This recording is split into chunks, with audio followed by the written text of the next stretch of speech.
Hello people, today we'll be talking to Gamel Clothing right here at Kumasi City Mall. So watch out for the beautiful interview that we're going to be coming your way with. Thank you very much. It's been a while. Yes. We are here today to get to know how Gamel Clothing got started. Gamel Clothing started as a blessing in a disguise. Why am I saying that? I was hugely disappointed by a tailor. Right, that was in 2013 when I was set to go for a faculty dinner. Back then I was in the university, my second year in the university. So in the university we normally have period where we go for these socializing and dinners and those things. So my mom gave me a cloth and I went and gave it to a tailor, and it took me more than 2 months for him to do it, and at the end of the day I was still disappointed. So I started asking myself questions that if there were people like me who would want to look African, who would want to represent the culture, and they have to go through all these ordeal before they can get their outfit done, then there is a big problem. Secondly, I cast my mind around and I realized that at every 100 to 200 meters you could see a fashion shop or a tailoring shop. Yet, the country imports a lot of clothes into the country. If my mind serves me right, I think a year the country spends more than $270 million on importation of clothes. That is a lot of money. So the question is, where are all this money going to? Can we set up something and try to solve a problem? So Gamel Clothing actually started as a problem-solving entity, not just a business. We came in to solve a problem. We came in to make sure that all this problem of delays in receiving your outfits, making sure that there's an already made high-quality apparel made in advance for people to get it at any point. That we started with zero finance, like we started with nothing. So I literally have to rely on family and friends to bring in their cloth.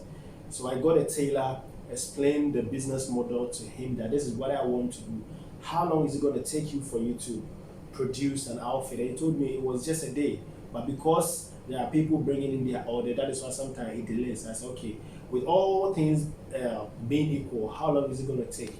And then he made me realize that we can produce in 3 days. So I went out there and I told my customers and the people I know that, give me your cloth, I'll bring it to you in a week. And that's a changing moment for most of them, because some people could tell me that they've sent their clothes to the tailors and it was taking them months, 6 months, 2 months.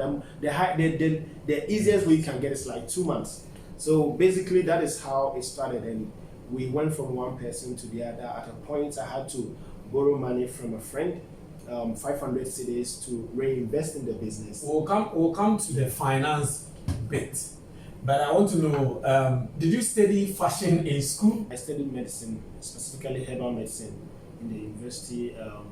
4 years in the university, I went ahead to do my professional studies. 2 years at Center for Scientific into Plant Medicine. And, I worked alongside for some time. And during that period, that was when I started. So basically, it started in 2013. Yes. So when I was studying, I was also doing fashion. I think people keep asking me this question, and the answer I give them is that you don't need to be a fashion designer to be in fashion. You don't need to go and study petroleum to get into petroleum industry. Right? If you have a clear mindset, if you are going in to solve a problem, you will find your way out.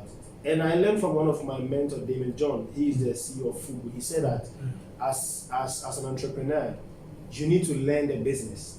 So everything I've done is about personal learning. I've been learning, trying to understand the motive behind certain things, why this dress is done in that way, why these people dress in this way, how people want to go for this color. You need to understand people. And secondly, you need to also learn the customers. You need to learn from them. They will tell you what they want, right? So the more you listen to them, the more you begin to appreciate the business you're doing, because at the end of the day, it's a service to mankind. It's a service to people. Has it been smooth sailing?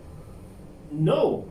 There has been challenges, I know. A lot of them. Okay. You know, And I don't think it's just to me alone, but to any person who genuinely trying to build a business, right? You realize that your failures are more than the success, but the only thing people see is what you've been able to accomplish.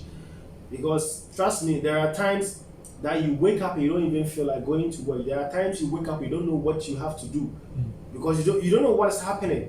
But you need to pull yourself up and get to work every day, do something, right? And I remember when I was trying to secure this space at a mall.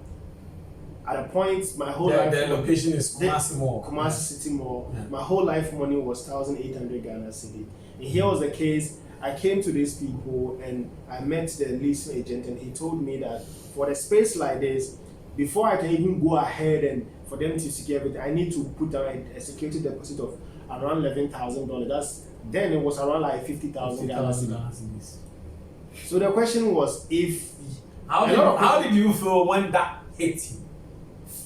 Okay, let me put this across. I think, you see, being successful, being an entrepreneur starts from a mindset. I wasn't sure. Okay. And I think for me, one thing that helped me was I'm a reader, so I read a lot. And one book that really primed my mind to some of these challenges was Think and Grow Rich by Napoleon Hill. He spoke about some of these challenges. So basically, that day when they told me like that, I didn't look at it as a challenge. I saw it as okay. I think I remember very well. I sat back and I kept asking, okay, how am I going to pull this together? That was the question. That was how. So it's all about how. How. So not how impossible. No. I was like, how am I going to pull this together? What do I have to do? So that was what I was thinking. Even at that moment, I didn't even. I think I saw the money as something small to me, even though I didn't have it. How were you able to pull through that initial? The amount, okay. So let me make it clear. One of the things you need to learn to do is learn how to raise money, and the easiest way and the convenient. I hope my viewer out there is listening to this very bit of a point. Yeah. So basically, one thing you need to, I think the convenient way is raise money from family and friends. We call it the OPM, other people's money, right? So you have to, and I think this part of it revolves around your personal integrity. Your integrity, because if you don't have a very good integrity, I don't think people will be willing to give you their money, right? And the other part of it is you need to learn how to negotiate. So there was a point where I have to open the docket again with them and tell them that this is the challenge, this is what I've done, this is what is left. But at a point in time, you people need to ease up a little bit for me to work around and pay. So these are two things that I've learned in life, that you don't need money always to do something. Sometimes it's about how you talk to people, and you need to let the other opponent understand that you know where you are going. And you. So what clothing lines do you have? So for now, we do both men and women, kids, shoes, sandals, belts, and certain category of things that we think everyday people will need. It's something that someone who is looking for such a product can walk in and get it from us. So anything clothing, anything made in Ghana, and one thing about us is we don't only work as an individual, we work as a team. So we've brought people together with different skill sets, from fashion designers to tailors to shoemakers to sales personnel to IT people. So our company is not just me. Right, I'm the forefront, but there are people with different expertise, different capabilities who are actually making things happen. Right? Nice. For the viewers out there who want to be inspired, as in how you got started, what would you want to tell them? Those who would want to start their own businesses, people who are having the dreams only in their heads, how do they make it happen? Okay, I think. For me, all that I would tell whoever is watching is that just start, right?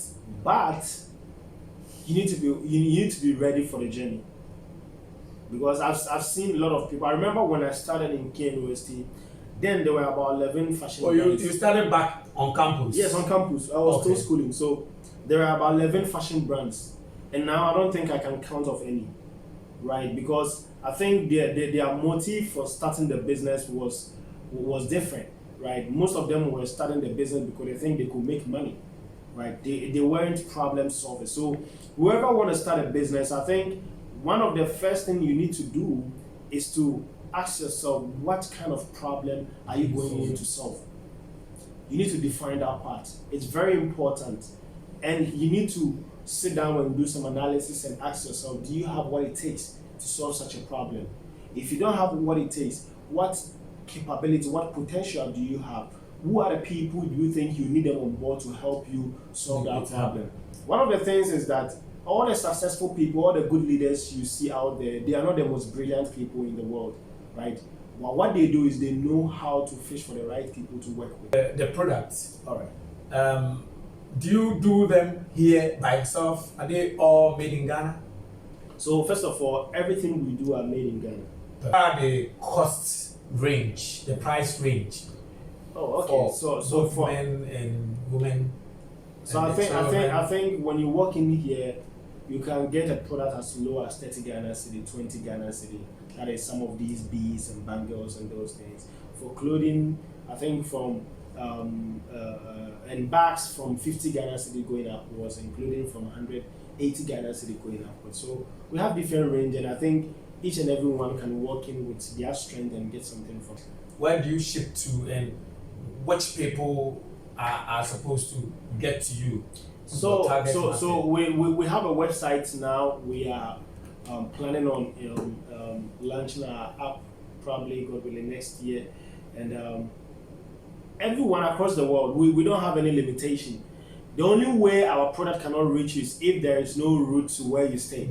Yeah, so if there is a route, if there's a route, that is it.